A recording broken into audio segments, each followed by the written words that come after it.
எல்லோருக்கும் வணக்கம். அன்பு நண்பர்களே, இந்த வீடியோவில் 8ஆம் பாவம் எங்கெங்கு நின்றால் எப்படிப்பட்ட பலன்களை செய்வார் அப்படிங்கிறத பற்றி நம்ம பார்த்துருவோம். அன்பு நண்பர்களே, 6ஆம் பாவம், 8ஆம் பாவம், 12ஆம் பாவம் மறைவுஸ்தானங்கள் என்று ஜோதிடத்தில் சொல்லப்படுகிறது. இந்த 6ஆம் பாவம் 12 பாவங்களில் நின்றால் எப்படிப்பட்ட பலன்களை செய்வார்கள் என்று ஏற்கனவே ஒரு வீடியோ போட்டுட்டோம். அது எல்லா பேரும் பார்த்துருப்பீங்க. இப்போது 8ஆம் பாவம் 12 பாவங்களில் நின்றால் எப்படிப்பட்ட பலன்களை செய்வார்கள் என்று ஒரு சுருக்கமாகவே பார்த்துருவோம். 8ஆம் வீடுங்கிறது என்ன? 8ஆம் பாவம் என்ன தரும்? 8ஆம் பாவங்கிறது ஆயுளுங்க. 8ஆம் பாவம்ங்கிறது விபத்து. 8ஆம் பாவம் கண்டம். 8ஆம் பாவங்கிறது எதிர்பாராத அதிர்ஷ்டம். 8ஆம் பாவங்கிறது தூரம் செல்லக்கூடிய அமைப்பு, அந்நிய தேசத்துக்கு போகக்கூடிய அமைப்பு, தலைமறைவு வாழக்கூடிய வாழ்க்கையை கொடுக்கக்கூடிய அமைப்பு, உயரத்திலிருந்து கீழே விழுகக்கூடிய தன்மை, எதிர்பாராத அதிர்ஷ்டம், திடீரென்று திருப்பங்கள் ஏற்படக்கூடிய தன்மை, இது பூராம 8ஆம் பாவம் சொல்லும். அப்போ 8ஆம் பாவம் அப்படின்னு சொல்லும்போது இந்த கிரகங்களில் நம்ம கூர்ந்து கவனிச்சோம்னு சொன்னோம்னா சூரியன் சந்திரன் ஒரு ஆதிபத்திய கிரகமாக வரும். அப்போ மற்ற சூரியன் பாருங்க, இப்போ நல்லா எடுத்துக்கோங்க, ஒரு மகர லக்கணத்துக்கு சூரியன் வந்து 8ஆம் வீட்டுக்கு அதிபதி, ஒரு பாவத்துக்கு அதிபதியாக வருவார். சரிங்களா? தனுசு லக்கணத்துக்கு எடுத்துக்கோங்க, சந்திரன் 8ஆம் அதிபதி கடகத்துக்கு மட்டும்தான் வருவார். அதே மாதிரி இப்போ மேச லக்கணத்துக்கு எடுத்துக்கோங்க, விருச்சகம் 8ஆம் பாவமாக வரும். அப்போ 1க்கு 8க்கு அதிபதியாக செவ்வாய் வருவார். இப்படி அதே மாதிரி துலாம் லக்கணத்துக்கு எடுத்துக்கிட்டீங்கன்னு சொன்னீங்கன்னா, துலா லக்கணத்திற்கு 1க்கும் 8க்கும் அதிபதியாக சுக்கிரன் வரக்கூடிய அமைப்பு. இப்படி மற்ற கிரகங்களுக்கு பூரா 2 ஆதிபத்தியம் வரக்கூடிய ஒரு கிரகங்களாக வரக்கூடிய அமைப்பு. இதையும் கவனித்து, அப்போ ஒரு செவ்வாய் 8ஆம் அதிபதியாக வரும்போது தன்னுடைய மூலத்திரிகோண முதல்ல நின்ற வீட்டின் பலனை செஞ்சுட்டு அடுத்து மூலத்திரிகோண வீட்டின் பலனை கொடுத்துட்டு அதுக்கு அடுத்து தான் மற்ற பாவத்தினுடைய பலனை செய்வார்கள் என்பது ஜோதிட விதி. இதையும் நம்ம கணக்கில் எடுத்துக்கிறணும். சரிங்களா? அப்போ இந்த ஒரு முக்கியமான கருத்து, இப்போ நான் சொல்லக்கூடிய பலன்கள் வந்து 8ஆம் அதிபதி தசாபுத்தி நடக்கும்போது மட்டும்தாங்க நடக்கும், மற்ற நேரங்களில் நடக்காது. ஒரு தசாபுத்தி நடக்கும்போது தான் நான் சொல்லக்கூடிய பலன்களை நடக்குங்கிறதே நீங்கள் மனசில் வச்சுக்கோங்க. சரி, பாயிண்ட்டுக்கு வந்துடுறேன். 8ஆம் அதிபதி லக்கணத்தில் இருக்கிறார், எப்படிப்பட்ட பலனை செய்வார்? 8ஆம் அதிபதி லக்கணத்தில் நல்ல ஆயுள் உண்டுங்க, நல்ல ஆயுள் உண்டு. அடிக்கடி விபத்தை சந்திப்பார், அடிக்கடி கண்டத்தை அனுபவிக்கக்கூடிய தன்மை வரும், அசிங்கம், கேவலம், அவமானம் அப்படிங்கிறதெல்லாம் சந்திக்கக்கூடிய வரும். அப்போ இங்கே 8ஆம் அதிபதி லக்கணத்தில் இருக்கிறது அவர் நல்லது கிடையாதுங்க. ஒருவேளை சுபத்துவமாக இருக்கிறார், குரு பார்க்கக்கூடிய அமைப்பு அப்படின்னு வச்சுக்கோங்க, சுக்கிரன் பார்க்கக்கூடிய அமைப்பு, ஒரு சுபத்துவமாக இருக்கிறார், எதிர்பாராத அதிர்ஷ்டம் கிடைக்கக்கூடிய அமைப்பு, காரகத்துவத்துக்கு தகுந்த மாதிரி வரும். 8ஆம் பாவம் என்று சொல்லுங்கள் லக்கணத்தில் இருந்து சுபத்துவமாக இருக்கிறார் அப்படின்னு சொல்லும்போது சர்வ நிச்சயமாக வெளியூர் நகர்த்தி செல்லக்கூடிய அமைப்பு அப்படின்னு வந்துடும். நீங்கள் உள்ளூரில் இருக்க மாட்டாமல் வெளியூரில் போய் இருக்கக்கூடிய தன்மையை கொடுத்துருவார், அதிர்ஷ்டம் கிடைக்கக்கூடிய தன்மையாக வரும். சுபத்துவமாக இருக்கும்போது பாவத்துவமாயிட்டார், ஒரு சனி பார்க்கக்கூடிய அமைப்பு, ஒரு செவ்வாய் பார்க்கக்கூடிய அமைப்பு, ராகு கூட சேர்ந்துட்டார் அப்படின்னு வரும்போது அசிங்கம், கேவலம், அவமானம், விபத்து இதெல்லாம் சந்திக்கக்கூடியது தாங்க வரும். அப்போ 8ஆம் பாவக அதிபதி லக்கணத்தில் இருந்தால் ஆயுள் உண்டு, விபத்து, கண்டம் இதெல்லாம் தருவார். அப்படியே 8ஆம் பாவம் 2ல் நிற்கிறாரு, குடும்பத்தில் பிரச்சனைகளை கொடுப்பார். வாக்கு தவறுவது, பங்க்சுவாலிட்டி இருக்க முடியாது. 10 மணிக்கு வந்துடுவேன் அப்படின்னு சொன்னவர் 10 மணிக்கு வரமாட்டார். 10ஆம் தேதி நான் 10,000 ரூபா பணம் கொடுத்துட்றேன், கொடுக்க மாட்டார். அங்கே வந்து வாக்கு தவறக்கூடிய தன்மை, தன்னுடைய வாக்கை காப்பாற்றுவதற்காக திணறக்கூடிய தன்மை அப்படிங்கிறது வந்துருங்க. அது மாதிரி பொருள் தேடி அலையக்கூடிய தன்மை வந்துடும், காசு பணத்துக்காக வேண்டி வெளியூரில் போய் அலையக்கூடிய ஒரு தன்மையை கொடுத்துரும். அதே மாதிரி குடும்பத்தாரால் வெறுத்து ஒதுக்கக்கூடிய ஒரு தன்மையை கொடுத்துரும். குடும்பத்திற்குள்ளேயே தகராறுகள் ஏற்படக்கூடிய தன்மையில் கொடுத்துரும். அதே மாதிரி வயசான காலத்தில் யாருமே ஆதரவு இல்லாமல் வாழ்கிறாங்க பார்த்தீங்களா, அவங்களுக்கு பார்த்தீங்கன்னா 8ஆம் அதிபதி 2ல் இருக்கக்கூடிய தன்மை வரும். வயசான காலத்தில் ஒரு 70 வயசு 80 வயசு ஆயிடுச்சு, யாருமே இருக்க மாட்டாங்க, அவராகத்தே இருப்பார். இது ரொம்ப மோசமான நிலைமைங்க. 8ஆம் பாவகத்து 2ல் இருக்கக்கூடியது குடும்பம், வாக்கு, தனம், குடும்பம் ஸ்தானம் இல்லையா, அதில் போய் 8ஆம் அதிபதி நிற்கிது அப்படின்னு சொல்லும்போது வயதான காலகட்டத்தில் யாருமே இருக்க மாட்டாங்க. இது ஒரு பெரிய கொடுமையான செயல். அவங்க வேலையை அவங்களே பார்த்துக்கிட்டு கஷ்டப்படக்கூடிய தன்மைகளை அவங்களே ஏற்படுத்தி கொள்வார்கள் என்பது தாங்க உண்மை. சரி, அப்படியே 8ஆம் பாவக அதிபதி 3ல் நிற்கிறார். பூரண ஆயுள் இருக்கும். ஆனால் வந்து 8ஆம் பாவத்துக்கு 8ஆம் பாவகாதிபதியை அவர் ஒரு கடுமையான கோபக்காரன்னு வச்சுக்கோங்க. அந்த கோபக்காரனை சீண்டக்கூடிய அமைப்பு அப்படிங்கிறது தாங்க 3ஆம் பாவம். ஏன்னா 8க்கு 8ன்னு வருது பார்த்தீங்களா, அதனால சொல்கிறேன். அப்போ 8ஆம் அதிபதி 8ல் இருக்கக்கூடிய 8ஆம் பாவக அதிபதி 3ல் இருக்கக்கூடிய தன்மை வரும்போது தொடர்புகளால் அவமானம் வரக்கூடிய அமைப்பு, கம்யூனிகேஷனால் ஒரு அவமானம் வரக்கூடிய அமைப்பு, எழுத்து சம்பந்தப்பட்ட விஷயங்களில் குற்றங்கள் காணக்கூடிய அமைப்பு, அதே மாதிரி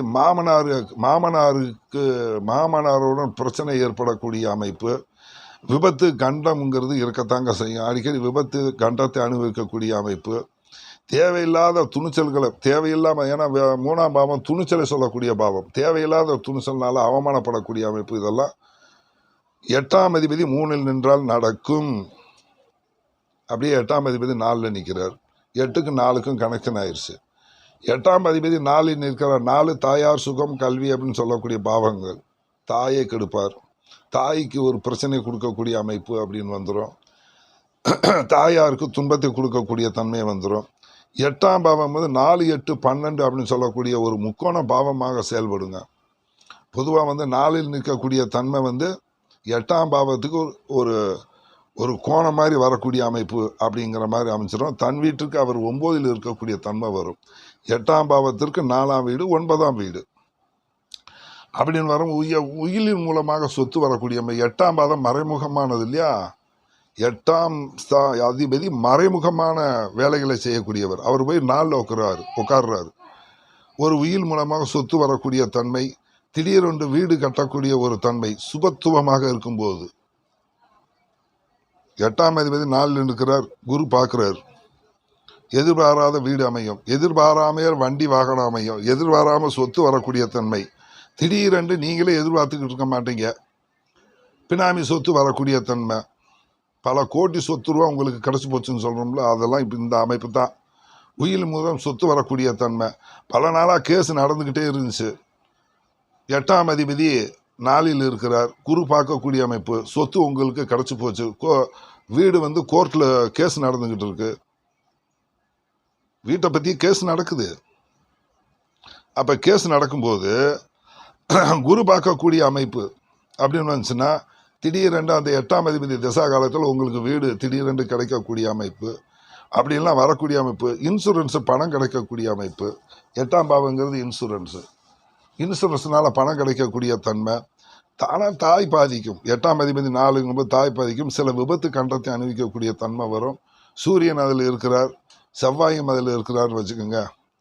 இப்போ சூரியன் அதில் இருக்கிற, செவ்வாயும் அப்படி இருக்கக்கூடிய சேரக்கூடிய அமைப்பு. இப்போ ஒரு மகர லக்கணம், நல்லா புரிஞ்சுக்கோங்க. மகர லக்கணம் 4ஆம் இடத்துல சூரியன் வந்து உச்சமாவார் மேசத்தில், அதோட செவ்வாயும் சேர்ந்து நிற்கக்கூடிய அமைப்பு. 8, 4 கனெக்ஷன் ஆயிடுச்சு. ஒருவேளை அங்கே குரு பார்க்கல, சர்வ நிச்சயமாக விபத்து கண்டம் வரும். சரிங்களா, இதையும் நம்ம மனசுக்குள்ளே ஏற்றுக்கிட்டு ஆகணும். ஒன்று இருந்தாலும் ஒன்று இல்லை நண்பர்களே, இதுதான் பாயிண்ட்டு. சரிங்களா. அப்படியே 8ஆம் அதிபதி 5ல் இருக்கிறார், தன் வீட்டிற்கு கேந்திரத்தில் இருப்பார்.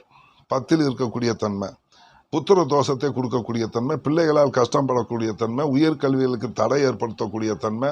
ஒரு பெரிய மனுஷன் ஊருக்குள்ள ஒரு பெரிய மனுஷன் இருக்கிறார், அவருக்கு 8ஆம் அதிபதி 5ல் நிற்கிறார். புத்தி கட்ட சில்லறத்தனமாக நடந்துக்கிட்டு இருப்பார். சரிங்களா. இது எதை வச்சு சொல்கிறேன்னு நம்ம நல்லா மறைமுகமாக சொல்கிறேன்னு புரிஞ்சுக்கோங்க. ஒரு 60 வயசு கிழமை சின்ன பிள்ளைகளை சின்மிசை பண்ணுறான்னு பேப்பரில் படிக்கிறீங்கல்ல, அதுதான் இந்த அமைப்பு. ஒரு பெரிய மனுஷன் புத்தி கட்டத்தனமாக சில்லறத்தனமாக நடந்துக்கக்கூடிய அமைப்பு. ஏன்னா 5 புத்தி, 5 காதல், 5 சில்லற. அப்போ ஒரு 60 வயசு கிழமை 8ஆம் பாவகதிபதி 5ல் இருக்கிறார், புத்தி கட்டத்தனமாக நடக்கக்கூடிய அமைப்பு அப்படின்னு வந்துடும். அந்தஸ்துக்கு கௌரவத்துக்கு பங்கம் வரக்கூடிய அமைப்பு வந்துடும். அதே சமயம் தேவையில்லாத விஷயத்தை துணிந்து செய்யக்கூடிய தன்மை வந்துடும். தேவையில்லாத விஷயம் அதை துணிஞ்சு செய்கிறது. ஒரு பெரிய மனுஷனாக இருந்துக்கிட்டு கீழ்த்தரமான செயல்களை செய்யக்கூடிய அமைப்பு, புத்தி கட்டத்தனமாக நடக்கக்கூடிய தன்மை வந்துடும். பிள்ளைகிட்ட, ஏன்னா 5ஆம் பாவம் பிள்ளைகிட்ட வந்து புத்தி கட்டத்தனமாக நடக்கக்கூடிய அமைப்பு. பிள்ளைகள் சொல்லக்கூடிய தான் பெற்ற பிள்ளைகிட்ட அவங்களுக்கு புரிந்து கொள்ளாத தன்மையாகவும் நடக்கக்கூடிய அமைப்பு வரும். சரிங்களா. 8ஆம் பாவம் அதிபதி 5ல் இருக்கிறார் ஒருத்தருக்கு. தான் பிள்ளைகிட்டே வந்து புத்தி கெட்டத்தனமாக நடக்கக்கூடிய தன்மைகள்லாம் வரும். சரிங்களா. இதையும் நம்ம கணக்கில் எடுத்துக்கணும். அப்படியே 8ஆம் அதிபதி 6ல் நிற்கிறார். தீராத தீராத கடன், தீராத பிரச்சனை, தீராத துன்பம், தீராத ஒரு நோய் அப்படின்னு வந்துருங்க. 8ஆம் அதிபதி 6ல் நிற்கிறார். 8ஆம் வீட்டுக்கு 11ஆம் பாவமாக அது வரும். இங்கே சுபத்துவமாக இருக்கும்போது கடனாலேயே லாபம், கடனாலேயே எல்லா லாபங்களையும் அனுபவிக்கக்கூடிய தன்மை வரும். 8ஆம் பாவக அதிபதி 8ஆம் பாவக அதிபதி 6ல் இருக்கிறார். அது ஒரு மறைவு ஸ்தானம் தானே. அப்போ அங்கே போய் மறைவு ஸ்தானத்தில் இருக்கும்போது இங்கே பாவத்துவமாக இருக்கிறார் அப்படின்னு சொல்லும்போது தீராத நோய், தீராத கடன், தீராத பிரச்சனை அப்படின்னு வந்துருங்க. ஒருவேளை சுபத்துவமாக இருக்கிறார் 8ஆம் அதிபதி, இது ஒரு உதாரணமாக சொல்லிடுவோம். உதாரணமாக சொல்லுவோம். மகர லக்கணம், சூரியன் அதுக்குள்ளே இருக்கிறார் அப்படி வச்சுக்கோங்க. ஒரு மகர லக்கணம், சூரியன் 8ல் இருக்கிறார். அங்கே வந்து ஒரு மகர லக்கணத்துக்கு 6ஆம் வீட்டுக்கு அதிபதி புதனும் அங்கே இருக்கிறார்னு வச்சுக்கோங்க. புதன் அங்கே இருந்து 2ஆம் வீட்டிலிருந்து குரு பார்க்குறார் அப்படின்னு வச்சுக்கோங்க. அப்படின்னு வந்து மறைமுகமான வழியில் லாபம் பெறக்கூடிய தன்மை, கடனால் வரக்கூடிய லாபம். இவர் கடனை அடைக்க வேண்டிய சூழ்நிலை வராதுங்க. யாரும் கடன்காரன் போய் இவரை கேட்க மாட்டாங்க. இதே அமைப்பு சூரியனும் புதனும் அதை 8ல் நிற்கிறாங்க. 2லிருந்து சனி பார்க்கிறார் அப்படி வச்சுக்கோங்க. சட்ட சிக்கலில் மாற்ற போகிறீங்க, ஜெயிலுக்கு போக போகிறீங்கன்னு அப்படின்னு ஆயிரும். சரிங்களா. அப்போ 8ஆம் அதிபதி 6ல் நிற்கக்கூடிய தன்மை சுபத்துவமாக இருக்கக்கூடிய தன்மையில் நன்மையும், பாவத்துவமாக இருக்கக்கூடிய தன்மையில் தீமையும் நடக்குங்கிறத மனசுக்குள்ள வச்சுக்கோங்க. 8ஆம் அதிபதி அப்படியே 7ல் நிற்கிறார். மிக மிக தவறுங்க, மிக மிக தவறு. 8ஆம் அதிபதி 7ல் நிற்கிறார். இது மனைவியை குறிக்கக்கூடிய பாவகம். தாமத திருமணம் நடக்கக்கூடிய தன்மை, வில்லங்க மனைவி, இரு திருமண அமைப்பு, வாழ்க்கை துணையினால் அசிங்கம் கேவலம் படக்கூடிய அமைப்பு, கேவலப்படுவது, கூட்டாளிகளால் அவமானப்படக்கூடிய அமைப்பு, பார்ட்னர்ஷிப்பினால் அவமானப்படக்கூடிய அமைப்பு, அவமானப்படுவது, திடீர் மரணம் கூட ஏற்படக்கூடிய அமைப்பு நடந்து போகும். ஏன்னா 7ஆம் பாவம் மாரகஸ்தானம். 8ஆம் அதிபதி 7ல் நிற்கக்கூடாது. சரிங்களா. இப்போ 8ஆம் அதிபதி தசை நடக்குது, அவர் 7ஆம் அதிபதியோட போய் சேர்ந்து இருக்கக்கூடிய அமைப்பு நல்லது இல்லைங்க. மனைவிக்கு கண்டம்னு ஆயிரும். இதெல்லாம் மனசுக்குள்ள வச்சுக்கோங்க. 8ஆம் அதிபதி 7ல் நிற்கக்கூடாது. சரிங்களா. 8ஆம் அதிபதி 8லே நிற்கிறார். சொல்ல தேவையே இல்லை. அசிங்கம், கேவலம், விபத்து, வம்பு, வழக்கு, மேலிருந்து கீழே விலகக்கூடிய அமைப்பு அத்தனையும் நடக்குங்க. ஒருவேளை சுபத்துவமாக இருக்கிறார், திடீரென்று வருமானம் வரக்கூடிய தன்மை, திடீரென்று ஒரு லாபம் கிடைக்கக்கூடிய தன்மை, திடீரென்று நமக்கு அதிர்ஷ்டம் கொடுக்க தன்மை, திடீரென்று ஒருத்தர் வர்றாரு, தம்பி என்கிட்ட ஒரு 1,00,000 ரூபா இருக்குது, இதை நீங்கள் வச்சிருங்க, உங்கள் பேரில் நான் எழுதி வைக்கிறேன் அப்படின்னு சொல்லி பினாமி வரக்கூடிய அமைப்பு சுபத்துவம். 8ஆம் அதிபதி 8லே இருக்கிறார். குரு பார்க்கிறார். வெளிநாடு தூரம் பயணம் நகர்த்தக்கூடிய அமைப்பு, வெளிநாட்டில் போய் சிறப்பாக வாழக்கூடிய அமைப்பு அப்படின்னு வந்துடும். 8ஆம் பாவம் 8ல் இருப்பது அவ்வளவு நல்லதல்ல, இருந்தால் சுபத்துவமாக இருக்க வேண்டும். சரிங்களா. அப்படியே 8ஆம் பாவக அதிபதி 9ல் இருக்கிறார்.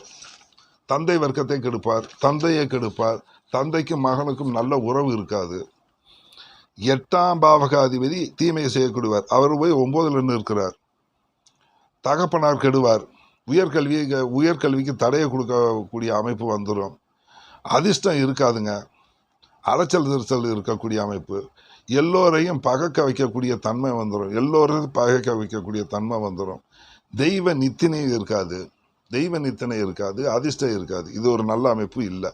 அப்படியே 8ஆம் அதிபதி 10ல் இருக்கிறார். 8ஆம் அதிபதி 10ல் இருக்குன்னா ஒரு நிலையற்ற தன்மை இருக்கும். வேலையில் வந்து ஒரு நிலையற்ற தன்மைங்கிறது வந்துடும். தொழில் செய்கிற ஒரு சொந்த தொழிலை பார்க்குறாரு, நிலையற்ற தன்மை. ஒரு இடத்துல போய் வேலை பார்க்குறாரு, அடிக்கடி வேலை மாற்றம் ஆகிக்கிட்டே இருக்கக்கூடிய தன்மை. இந்த காலத்துக்கு ஒருத்தர் தொழில் பார்க்குறாருன்னு சொல்கிறோம்ல, அதெல்லாம் இந்த அமைப்பு தான். மழை காலம் வரும்போது ஒரு சீசனில் ஒரு தொழில் ஆரம்பிக்கிறது, வெயில் காலம் வரும்போது ஒரு சீசனில் ஒரு தொழில் ஆரம்பிக்கிறது. 8ஆம் அதிபதி 10ல் நிற்கிறது. அடிக்கடி தொழிலை மாற்ற செய்வார். நிரந்தரமான தொழிலில் இருக்க முடியாது. ஒருவேளை அவங்க கம்பெனியிலே வேலை பார்க்குறாங்க, அடிக்கடி வேறு கம்பெனிக்கு மாற்றக்கூடிய அமைப்பு, அல்லது வேலையை விட்டுவிட்டு வேறு வேலைக்கு போகக்கூடிய அமைப்பு அப்படின்னு வந்துடும். அப்போ 8ஆம் அதிபதி 10ல் நிற்க ஜீவனஸ்தானம் இல்லைங்களா. வேலை செய்யக்கூடிய இடத்துல விபத்து நடக்கக்கூடிய தன்மை வரும். இந்த மிஷினுக்குள்ளே கையை விட்டுட்டாரு, மிஷினுக்குள்ளே காலை விட்டுட்டாரு, மிஷினுக்குள்ளே விட்டு விரல் துண்டாகி போச்சு, இப்பெல்லாம் பேசுகிறோம் இல்லையா? இதெல்லாம் 8ஆம் பாவகதி 10ல் இருக்கக்கூடிய தன்மைன்னு வருங்க. அதையும் புரிஞ்சுக்கணும் இல்லைங்களா? 8ஆம் பாவகதி அப்படியே 11ல் இருக்கிறார். அப்போ 8ஆம் கெட்ட வழிகள் வரக்கூடிய லாபம், கெட்ட வழிகள் மறைவுஸ்தானம், இது ஒரு மகா நுணுக்கமான விஷயம். இந்த இடத்துல நான் சொல்லி ஆகணும். 8ஆம் அதிபதி 11ல் இருக்கிறார். ஒரு மகர லக்கணம், 8ஆம் அதிபதி சூரியன் 11ல் இருக்கிறார். 6ஆம் வீட்டுக்கு அதிபதினு சொல்லக்கூடிய புதன் அப்படியே 11ல் இருக்கிறார். கடகத்திலிருந்து உச்சகுரு பார்க்கிறார். கொட்டுன்னு கொட்டி திருட்டுத்தனமான பிசினஸ்ல பல கோடி ரூபாய் சம்பாதிக்கக்கூடிய அமைப்பை கொடுத்துரும். பல கோடி, 15 கோடி 20 கோடி அப்படின்னு சொல்லி. இங்க புதன் வேற சம்பந்தம் வருது. ஷேர் மார்க்கெட்டு, மறைமுகமான தனலாபம் அப்படின்னு வரக்கூடிய அமைப்பு அப்படின்னு வந்துடும். ஒருவேளை இது நடக்கும். 8ஆம் பாவக அதிபதி 11ல் இருக்கிறார். 6ஆம் அதிபதி அதோட சேர்ந்து நிற்கிறார். சனி பார்த்து கெடுத்துட்டார். நீங்க செய்யக்கூடிய நம்பர் 2 பிசினஸ்ல சிக்கல்ல மாட்ட போறீங்கன்னு அர்த்தம். அவ்வளவுதான். சிக்கல்ல மாட்ட போறீங்க, உங்களை போலீஸ் பிடிக்க போகுது, சட்ட சிக்கல்ல மாட்ட போறீங்க. சூரியன் கவர்மெண்ட்டுக்காரங்க, அரசுக்காரங்க, சனி பார்த்துட்டாரு. நீங்கள் செய்யக்கூடிய நம்பர் 2 பிஸ்னஸில் சிக்கலில் மாட்ட போகிறீங்கன்னு அர்த்தம். மறைமுகமான வரிகளில் தனலாபம் சம்பாதிக்கக்கூடியவங்களுக்கு பூரா இந்த அமைப்பு இருக்கும். 8ஆம் பாவகதிபதி 11ல் நின்று சுபத்துவமாக இருக்கும்போது ஒரு பய கண்டுபிடிக்க முடியாதுங்க. சுபத்துவம் ஆயிடுச்சு, ஒரு ரூபாய் இவன் நம்பர் 2 பிஸ்னஸ் பண்ணுறான் நல்லா சம்பாரிச்சுக்கங்கிறத ஒரு ஆள் கண்டுபிடிக்க முடியாது. சரிங்களா? இதையும் மனசுக்குள்ளே வச்சுக்கோங்க. 8ஆம் பாவகதி அதிபதி 12ல் நிற்கிறார். 8ஆம் வீட்டுக்கு அதிபதி இது ஒரு வலு சேர்க்கக்கூடிய அமைப்பு. சுபத்துவம் ஆச்சுன்னா குறுக்கு வழியில் சம்பாதிக்கக்கூடிய அமைப்பு. 8ஆம் அதிபதி அப்படியே 12ல் நிற்கிறார். குறுக்கு வழியில் சுபத்துவம் ஆச்சுன்னா குறுக்கு வழியில் சம்பாதிக்கக்கூடிய அமைப்பு. 8ஆம் அதிபதி 12ல் நிற்கக்கூடிய அமைப்பு. மறைமுக தொடர்புகள், ரகசியம் நிறைந்து இருக்கக்கூடிய அமைப்பு. அவர் செய்யக்கூடிய பிசினஸ்ல ரகசியம் இருக்கும். ஒருவேளை சுபத்துவமாக இருக்காருன்னு வச்சுக்கோங்க, அடிக்கடி பிராஞ்சு வைக்கக்கூடிய அமைப்பு அப்படின்னு வந்துடும். ஏற்றுமதி இறக்குமதி பிசினஸ்ல நல்லா லாபம் பார்க்கக்கூடிய தன்மை. வெளியூர், வெளிநாடு, வெளி மாவட்டம் அப்படின்னு சொல்லக்கூடிய அமைப்பில் ஏற்றுமதி இறக்குமதி பிசினஸ் செய்வார் சுபத்துவமானார். அதே 6ஆம் அதிபதி 8ஆம் அதிபதி 12ல் இருக்கிறாங்க, சுபத்துவமாக இருக்கிறார். மறைமுகமான வழிகள் பல கோடிகளை சம்பாதிக்கக்கூடிய அமைப்பு. இந்த பாருங்க, சும்மா போர் அடிக்க விரும்பலைங்க. ஒருத்தர் லட்சக்கணக்கில் கோடிக்கணக்கில் சம்பாதிக்கிறவங்களுக்கு பூரா ஜாதகத்தை பாருங்க, இப்படி தாங்க இருக்கும். உழைச்சி சம்பாதிக்கிறவனுக்கு ஜாதகம் இப்படி இருக்காது. ஒரு நாளைக்கு 1000 ரூபா சம்பாரிச்சுக்கிட்டு உடல் உழைப்பை வச்சுக்கிட்டு அப்படியே கசைக்கு புழிஞ்சு வேர்வையாக கொட்டுறவனுக்கு இந்த மாதிரி ஜாதகம் இருக்காது. சொகுசாக இருக்க, நீட்டாக அப்படியே திருட்டுத்தனமாக சம்பாதிக்க, பல கோடிகளை சம்பாதிக்க, ரூமை போட்டுக்கிட்டு என்ன செய்யணும்னு யோசிக்கக்கூடிய அமைப்பு. அரசியல்வாதி ஜாதகத்தில் பாருங்க, நான் சொல்கிற அமைப்பு அப்படியே இருக்கும். அரசியல்வாதி என்ன சம்பாதிக்கிறாங்க? லட்சக்கணக்கில் கோடிக்கணக்கில் லஞ்சம் வாங்கி சம்பாதிக்க, லஞ்ச அமைப்பு, மறைமுகமாக தன லாபம். இந்த 8ஆம் அதிபதி 12ல் இருக்கக்கூடிய அமைப்பு, 6ஆம் அதிபதி 12ல் இருக்கக்கூடிய அமைப்பு. இதில் சூரியன் அங்கே போய் சேர்ந்துட்டாரு, சுபத்துவமாக இருக்கிறார். அரசு வழிகளில் கொள்ளையடிக்கக்கூடியவர்கள் இவங்க தாங்க. சரி, இன்னொரு அமைப்பை சொல்லிடுவோம். இதையும் சொல்லித்தாங்கணும், வேற வழியே கிடையாது. நல்லா புரிஞ்சுக்கோங்க. ஒரு கடகலக்கணம், 8ல் சனி இருக்கார். மேசத்தில் குரு, மேசத்தில் செவ்வாய் இருக்கிறார். துலாம் வீட்டிலிருந்து குரு பார்க்கிறார். சனியவும் செவ்வாய் குரு பார்க்கிறார். மருத்துவத்தில் இருப்பார், மருத்துவத்துறையில் இருப்பார். அவரே ஸ்கேன். இங்கே 8க்கும் 6ம் சுபத்துவம் ஆகுது பார்த்தீங்களா? இதை கவனிக்கணும். நம்ம ஒரு கடகலக்கணம் 8ல் சனி, மேசத்தில் செவ்வாய், குரு பார்க்குறாரு செவ்வாயை, மருத்துவத்துறையில் இருக்கிறாரு.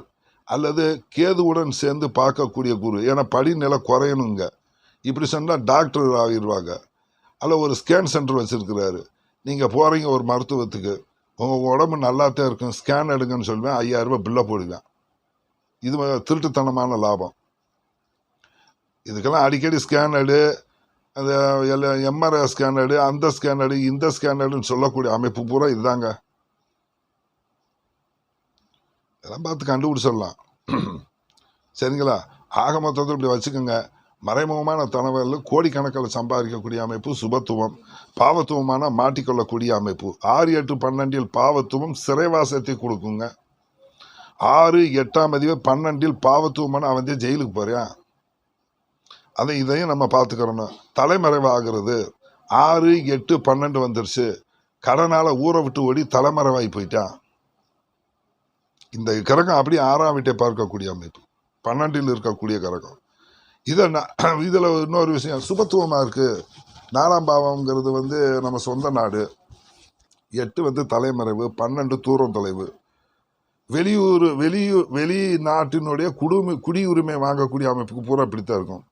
இது சுபத்துவமாக இருக்கும்போது இந்த காம்பினேஷனை மட்டும் வச்சுக்கோங்க நண்பர்களே. சரிங்களா? மறக்காமல் சப்ஸ்கிரைப் பண்ணிடுங்க, ஷேர் பண்ணிடுங்க, பெல் பட்டனை ப்ரெஸ் பண்ணிடுங்க. வேற என்னத்தை சொல்லுவது, எல்லாம் சொல்லி முடிச்சிட்டேன்னு நினைக்கிறேன். ஒரு ஃப்ளோவில் பேசுகிற மாதிரி தான் பேசுகிறேன். அப்பப்போ கொஞ்சம் விட்டுரு, ஏதாவது மறந்துடுவோன்னு சொல்லிட்டு தான் பார்த்து சொல்கிறேன். சரிங்களா? நம்ம சொந்த மண்டையில் ஏறினது தான். சரிங்களா? கொஞ்சம் யோசனை பண்ணி குறிப்பு எடுத்துக்கிட்டு தான் பேசுகிறேன். சரிங்களா? சரிங்க நண்பர்களே, நன்றி, வணக்கம். மறக்காமல் சப்ஸ்கிரைப் பண்ணிடுங்க. ஓகே.